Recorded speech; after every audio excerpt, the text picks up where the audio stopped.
Okay, everybody, here we go. It's Live with Mary Remer, episode 8.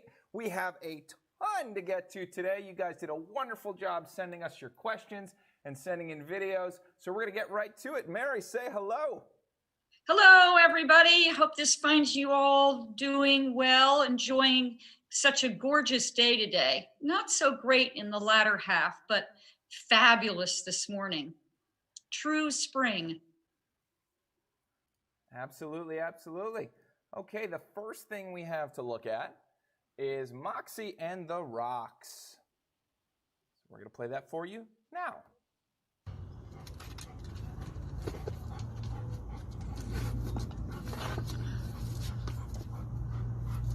Well, it looks like she's doing a fine job.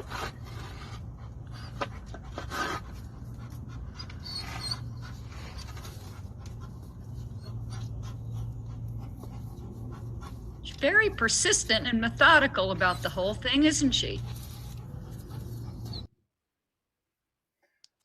Okay.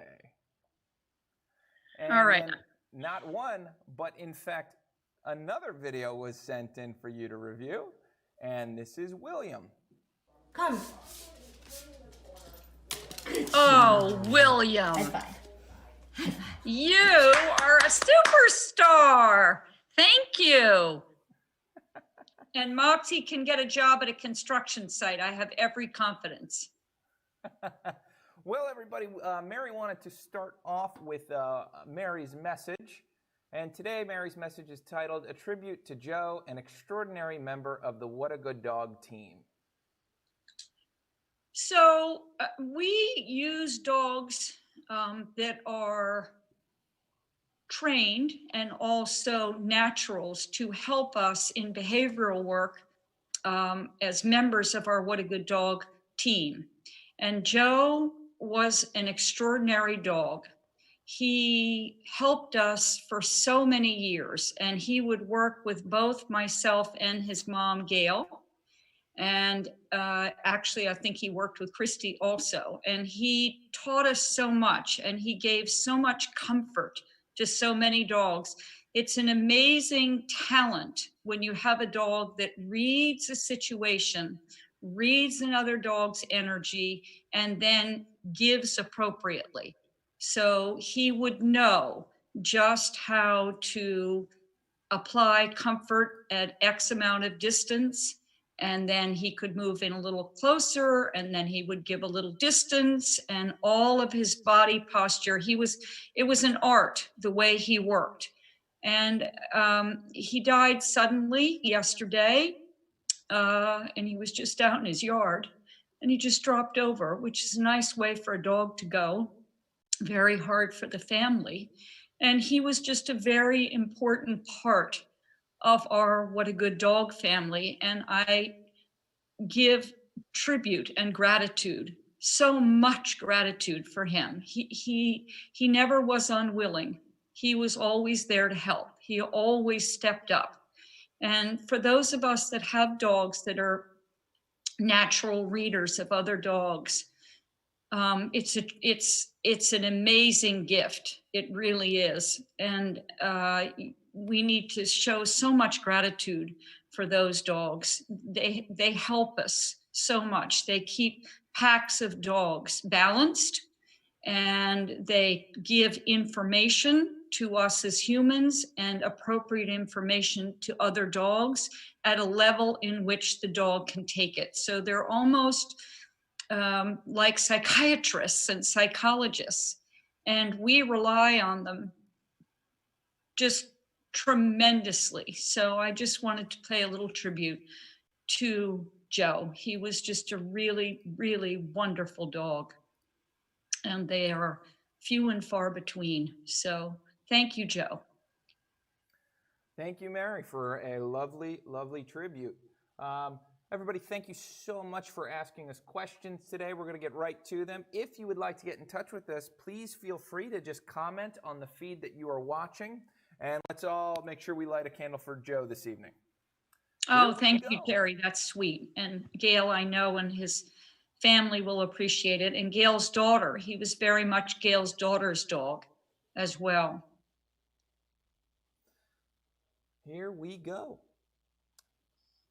Tips to start leaving dog uncrated whenever we leave the house. Also looking for advice on how to curb digging. Thanks. Okay, well, let's start about leaving the dog uncrated when you're leaving the house.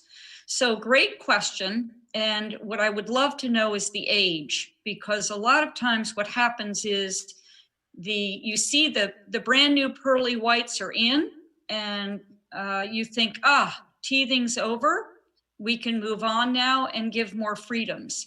And in fact, the worst chewing in breeds that are prone to chewing is between 7 to 10, 11 months. And that is because the mandible, which is this bone, this jawbone here, is the last bone to grow on the dog. So for dogs that can have undershot mouths, that's the age when those teeth will just, those bottom teeth will just slip right out. And so what can happen is you take a little run to the store and you leave the puppy out and you come back, and in some breeds you might find that the drywall has a rather different look than when you left it. You might also find that your chair legs have a slightly different design than when you left the house. And it's just that there's a physiologic need to chew. It happens to be the age when many puppies are taken to the shelter because people think, I see all the teeth are in and I must have gotten a bad dog. And it's not that at all. They did studies where they put dogs in rooms. It was just the walls, the ceiling, and the floor, and they would chew the wall. So it's age related. And then it also is breed related and the individual temperament of the dog. So if you are in that 7 to 10, 11 months age, I would be cautious about leaving. And then when you leave, be sure to leave something to chew on and just go for a walk around the house and come back. And then 2 days later, try going around the block and coming back. And you're looking for anything that would show any stress, anything that was chewed on when you were gone, like an appropriate toy, but was it chewed or was it not chewed? So I just would say to you, go slowly, go slowly. You have nothing to lose. You have all the years ahead of you, and this time will pass. Use caution. Let's go to the second part of your question, which is the digging. So my question is, why is the digging happening? Is it boredom? Is it stress? Are there critters? And your dog is invested in finding where those critters are living in the ground. And is it like a pouncing and digging behavior, or is it just kind of a really committed digging behavior? So you can do a couple things. Number one, all dogs will express behaviors of stress in different ways. So some dogs bark, some dogs chew, some dogs dig, some dogs run a fence line. They all do things in their own way. So for digging, what we do is we take a baby pool and put some drainage holes in the bottom of it and fill it up with a substance, sand, mulch, whatever, unless you have gardens with mulch, and teach them to dig by hiding treats, and let them and go out and have digging sessions a couple times a day. Dig, dig, dig, and you will find treasures. And you want to load the swimming pool with treats that can be found easily, new toys, that kind of thing. And then what you can also do is to take the stool and put it in the hole where the digging has begun. And that should be a deterrent. So we want to give an outlet for that behavior, so there's not frustration. Like, I understand you feel a need to do this. Here, you can do it over here. So you can make a little sandbox. Okay, let us know. Hope that helps. Okay. Everybody, as always, you can ask questions right in the Facebook feed, on the YouTube feed, or right in the Instagram feed, and we will try and get to it. We do see you out there, Natanya and Daisy. Thank you for the kind words about Joe. And Gail, we definitely see those hearts, and our hearts are with you. Thank you. Hi, I have a 10-week-old mini golden doodle who's very mouthy, but has these spurts during the day where he will attack our feet and legs, and for my 2 kids, it can be tough to navigate. Any tips? And that's from Melissa Keene 1 on Instagram. Yes, Melissa, that is a challenging time. And those little alligator teeth are dreadful, aren't they? So you're indicating the spurts during the day, which is brilliant to observe that. And that's what it'll be. So just like us, just like I'm sure that you observe with your kids, we're all on biorhythms, right? And the energy goes up and down throughout the day. Same with the puppy. So if you said there'll be what we call witching hours. And I think that I feel from your post that would be able to identify those. So let's just take an example. If you said to me, Mary, it's going to start at 4 o'clock in the afternoon, it almost always does. I would say to you, Melissa, at 3:30 or 3:40, before it even begins, get the puppy a toy, a fun one, and maybe it's one to chew, and put him in his crate and give him something to do. And then this spurt will pass with an activity that he can do by himself. And it's self-entertaining and hopefully self-soothing if it's something for him to chew on. The other thing to remember is that if you don't have another dog in the house, in his litter context, the way that he invited play would be to go and pounce on another puppy and grab a leg. Okay, come on, let's play. And that's the way that happens. And that's the way these interactions go. So he's only been on the planet for 2.5 months, and he just doesn't know yet how to speak human, and to understand that human skin is actually way more fragile than puppy skin. So we have to just teach him. So when he's in calm moments, you can teach him a word like gentle or easy. And also, if you would contact my office, we can send you a handout on puppy biting and give you some nice suggestions there. But in the meantime, I would manage and prevent and try to have periods of exercising and teach him to pick up toys. Involve him in picking up toys, and you're playing with the toys. And so if you see him heading in the direction of one of your kids, redirect him to a toy. And then think about, am I in a witching hour here, or will this just be short-lived and I can distract him with this toy and a little play? And let's see how that works for you. Okay, and we actually had a follow-up to an earlier question, and this is great, guys. If you hear a question and maybe you have a variation of it for your dog, please go ahead and ask us. So Deborah would like to know, back to the digging question, what if digging is for critters we can't get rid of? Same plan? Well, no, I'd have a discussion about her eliminating the critters for you. We probably need to have a critter. We need to have the critters redirected off your property, or this will persist. Can you write back and tell us what breed or mix of breeds the dog is? And let me address that further for you. Okay, here's another one from Carol from Facebook. Family moved in for pandemic. 2 adults, a 6-year-old, and a 4-year-old. A new puppy arrived on April 4th. Everyone is trying to train her, but especially she seems to have trouble when I leave the house and put her in a large crate. She sleeps great at night in my room in a crate next to the bed. Of course, I'm worried about socialization she's missing too, and I'm worried about kenneling when this is all over. That is from Carol from Facebook. Hi, Carol. Well, yes, that must be exciting in your house with new family members moving in with you and having a new puppy. So the thing of it is that you want to give definitions to words, okay, that everybody's going to agree on, so that we teach the puppy a language from the get-go that has very specific associations so that the puppy can be successful.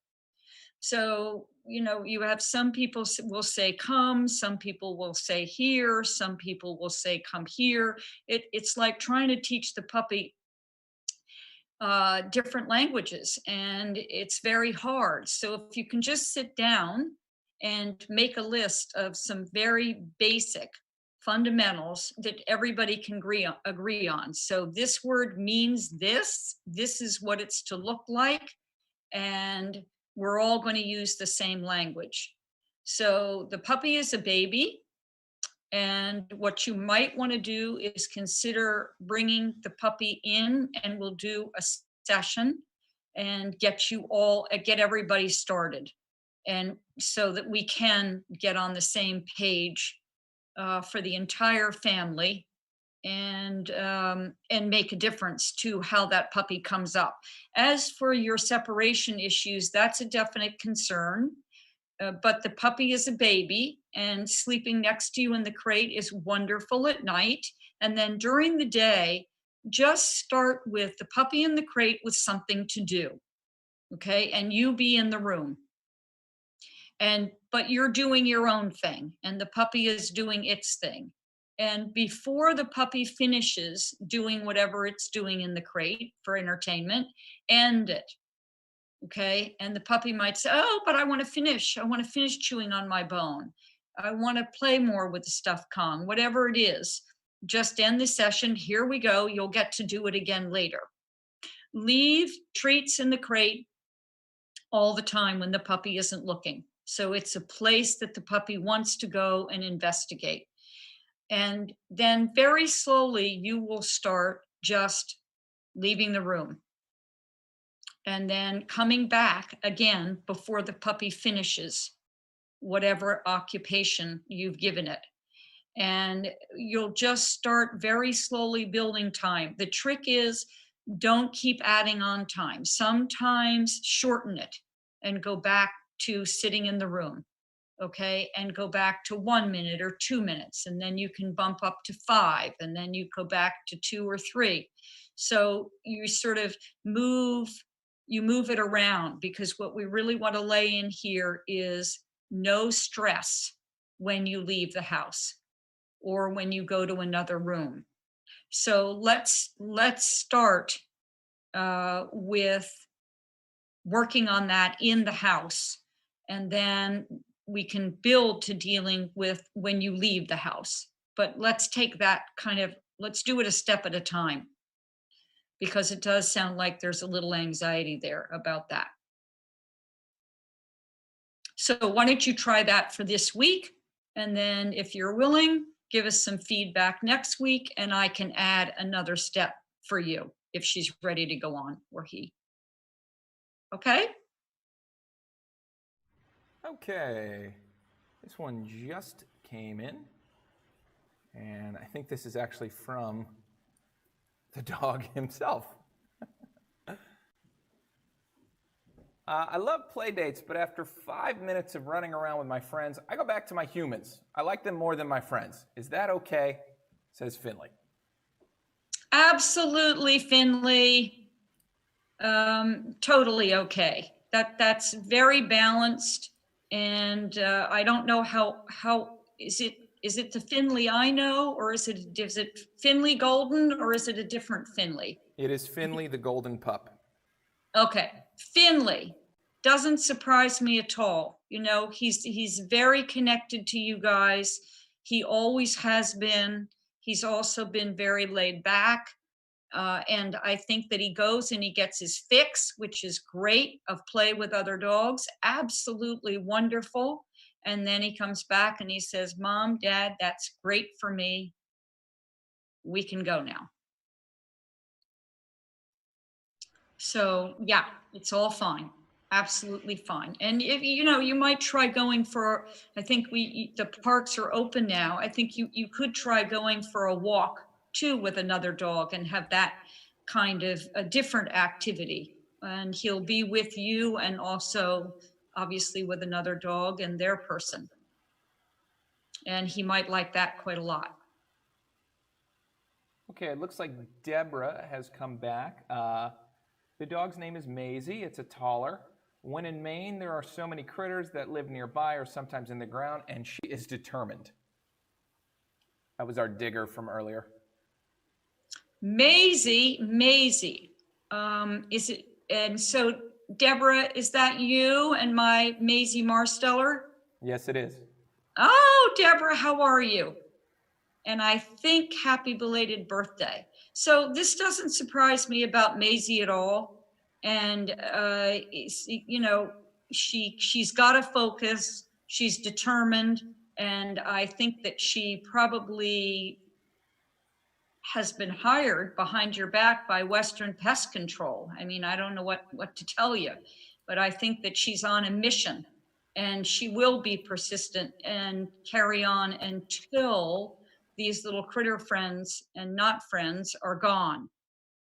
So the only thing that you can do is to redirect her to a different part of the yard, I would say, and or just let her do her job of what she perceives as her job for X amount of time, and then tell her that's enough and bring her back in.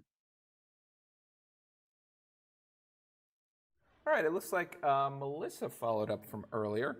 She asks, how old should a puppy be before we can bring him in for a session? Melissa, I love them to be 12 weeks because that's just enough where they can have their focus and concentration lasts a little bit longer. We can get a little bit more done. And also, we haven't gotten off into any bad habits that we certainly can't undo quickly.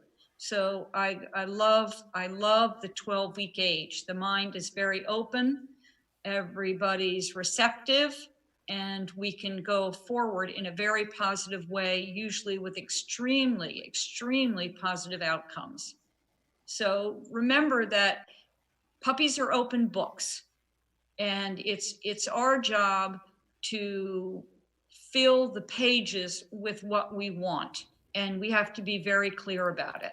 And remember that puppies are open. We're just wanting to open the mind to receiving information, processing that information, and looking to get more. So we're really trying to put in those pages what you want as an adult dog and not what you're not going to want. So we want to be clear, we want to be crisp, we want to be extremely supportive and positive, and we want to use a lot of management so that we can ensure success. All right, guys, I really appreciate all this interactivity we're getting today. This is absolutely wonderful, and the reason that we do this is to answer your questions. This is just great. Eric from Facebook. Hi, Mary. Fiona is an 11-month-old Bernedoodle who loves to eat grass while out on walks. Unfortunately, it doesn't sit well with her and generally comes up later. Any recommendations? Okay, so this is we'll have to see how you feel about this. Okay, is what I can say about it. So on the holistic side of things, we would say that Fiona is doing something natural. The springtime is a time of natural cleansing. And there was a very famous woman called Dr. Juliette de Barclay Levy, and she raised these magnificent Afghan hounds for years, and she spoke for many years. She was fairly prolific, and so she set the guide again many years ago about natural rearing of dogs. And so grass eating at this time of year is a normal thing for dogs to do because it is a time for cleansing, because of the rebirth of the seasons of spring. So she's eating the fresh spring grasses, which have terrific amounts of nutrients in them. And then it's processed, what she intakes, and then she throws up what's left, okay, which will just be a pile usually of the grasses with some salivation around it, most usually. Okay, not so great for the human, but if you are thinking in that school of thought, it's quite in the norm. And the dogs actually will seek out at this time of year, if it's available to them, the couch grasses, because they have sharp sides to them, and it actually will induce the vomiting. So they do it quite mindfully.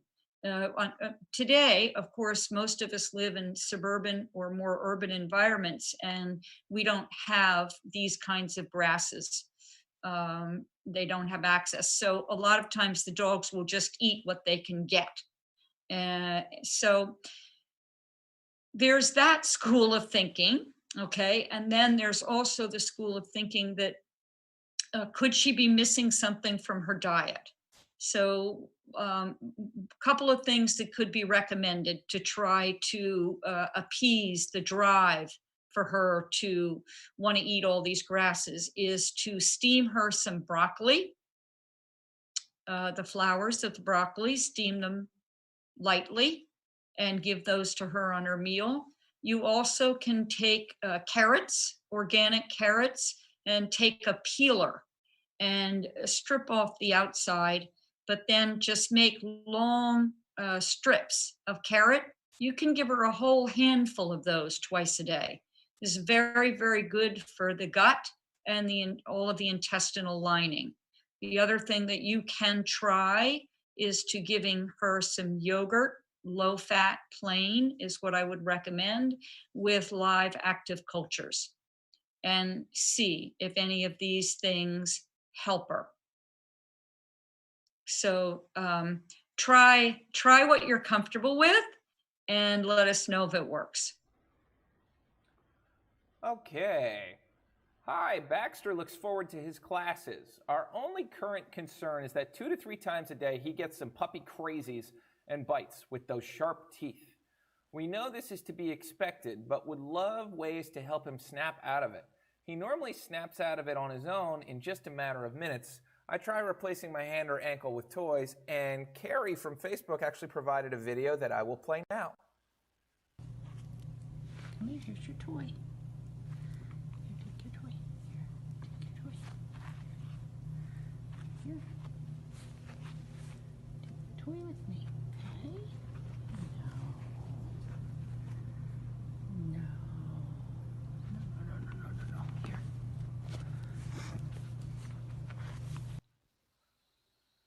And he also says that that is actually a relatively light version of it. Usually it's much more aggressive. Okay, so we won't call it aggressive. We won't label his behavior because he's just a baby. He's just mouthy. And again, you have to think of the litter context and how there was interaction. And a lot of times play is invited by a grab.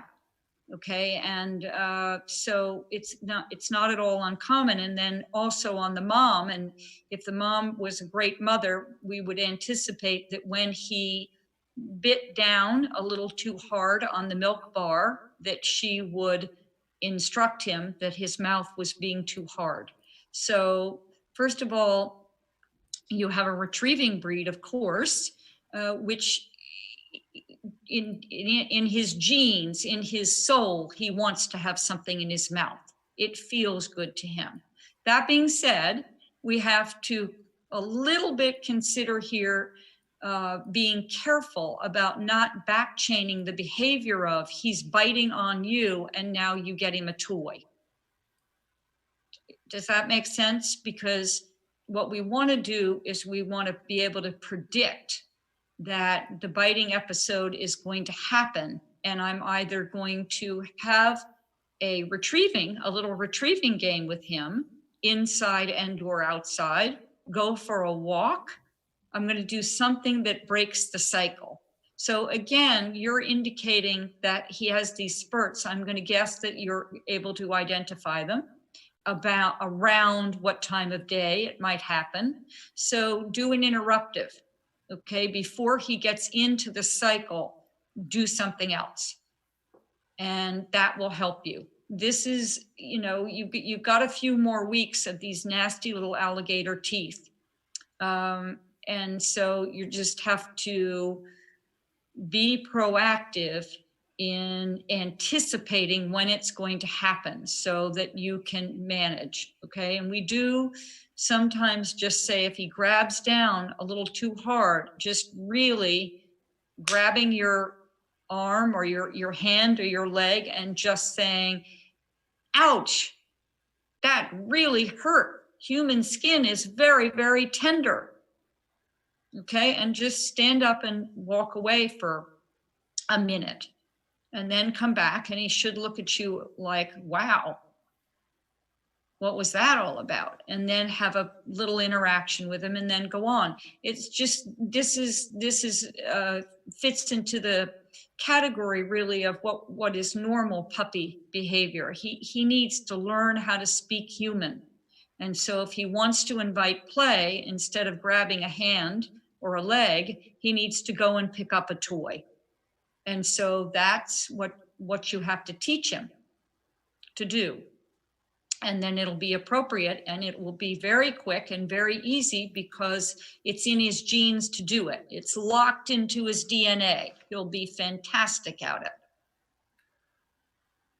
Well, unbelievably, guys, it is actually 7:30, so we're going to do one more question. If you have additional questions, please feel free to leave them. We do keep a database of these, and we use them for future episodes. Thank you so much. Here we go with the last one. Would love for Mary to talk about two dog brothers and jealousy and how to stop the dominant one from being a bully. Thanks. That is from Booksta's Best Friend on Instagram, and there's a little picture of him. Okay. So, first of all, I would love to know the age of the dogs. That would help me a lot. I would also like to see a picture of both of them. And I also would very much like to see a video, because I need to be able to see what you're describing as dominant. Because if I give you advice without seeing something, it could be wrong. And I don't most definitely do not want to do that.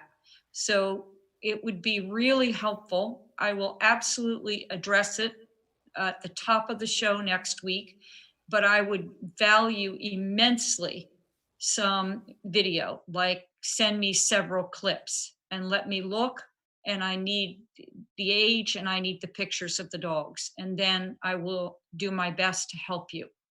But I'm really reluctant to say anything without seeing, because we have different tactics that we do and utilize, different strategies and different methods of support, but I can't tell you without seeing it. And I hope that makes sense to you, and you'll understand, and that you'll send in and let me have a look. And I actually can look during the week if you like, so I'm prepared for when we come on next week. Thank you.